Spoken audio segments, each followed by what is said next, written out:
देखो ये ड्राइंग मैंने बनाई है। आज मैं आपको सोने के हंस की कहानी सुनाती हूँ दोस्तों। वाराणसी में कभी एक कर्तव्यनिष्ठ और शीलवान गृहस्थ रहा करता था। 3 बेटियां और एक पत्नी के साथ उसका एक छोटा सा संसार था, किंतु अल्पायु में ही उसका निधन हो गया। मरणोपरांत उस गृहस्थ का पुनर्जन्म एक स्वर्ण हंस के रूप में हुआ। पूर्व जन्म के उपरांत और संस्कार उसमें इतने प्रबल थे कि अपने मनुष्य योनि की घटना क्रम और उनकी भाषा को वह विस्मृत नहीं कर पाया।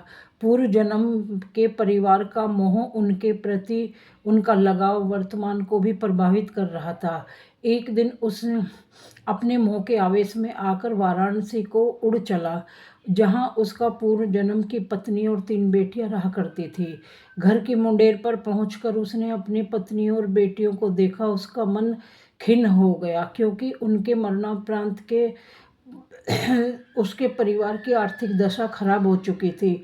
अपनी पत्नी और बेटियों को देखकर वह बहुत परेशान रहता था। वैभव के सारे सामान भी वहाँ तिरोहित हो चुके थे। फिर भी पूरे उल्लास के साथ उसने अपनी पत्नी और बेटियों का आलिंगन कर उन्हें अपना परिचय दिया। वापस लौटने पूर्व उन्हें एक सोने का पंख देता है, उसे बेचकर उसके परिवार को काम आ सके। इस घटना के पश्चात हंस समय समय पर उनसे वाराणसी आता रहा और उन्हें बार बार सोने का पंख देता रहा।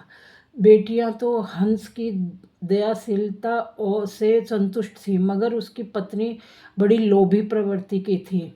उसके मन में बहुत लालच था। उसने सोचा, क्यों न वह हंस के सारे पंख निकालकर एक ही पल में धनी बन जाऊं। बेटियों को भी उसने अपने मन की बात कही, मगर उनकी बेटियों ने उनका कड़ा विरोध किया। अगली बार जब हंस वहां आया तो संयोगवश उनकी बेटियां वहां नहीं थी। उसकी पत्नी ने बड़े प्यार से उसे पुचकारते हुए अपने करीब बुलाया। नल प्रचंड के खेल से अभिगिन वह हंस खुशी खुशी अपने पत्नी के पास दौड़ता हुआ आया। मगर उसे क्या पता था कि उसकी पत्नी के मन में क्या चाल चल रही है, और बड़ी बेदर्दी से उसकी गर्दन पकड़कर उसके सारे पंख एक ही झटके में नोच डाले और वह खून से लथपथ हो गया। उसके शरीर को लकड़ी के पुराने उसमें फेंक दिया।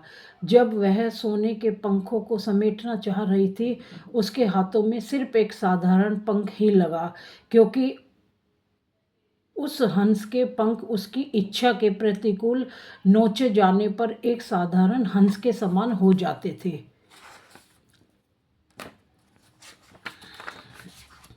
और वह बेटियों उस तब बेटियां घर लौट कर आई। उन्होंने उन्हें पूर्व जन्म के पिता को खून में लथपथ देखा तो वह सोने के पंख भी लुप्त थे।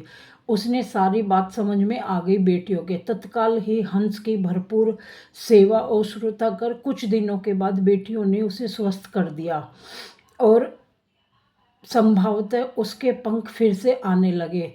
अब वे सोने के नहीं थे। जब हंस के पंख इतने निकल आए कि वह उड़ने के लिए समर्थ हो गया, तब वह घर से उड़ गया और कभी दोबारा वाराणसी वापस नहीं आया।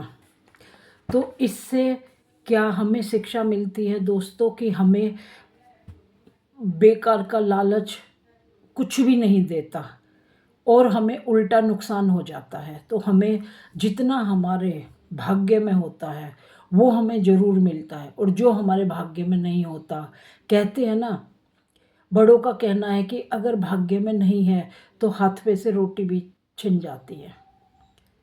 तो दोस्तों, मन में लालच मत रखो। मिलते हैं अगली कहानी के बाद।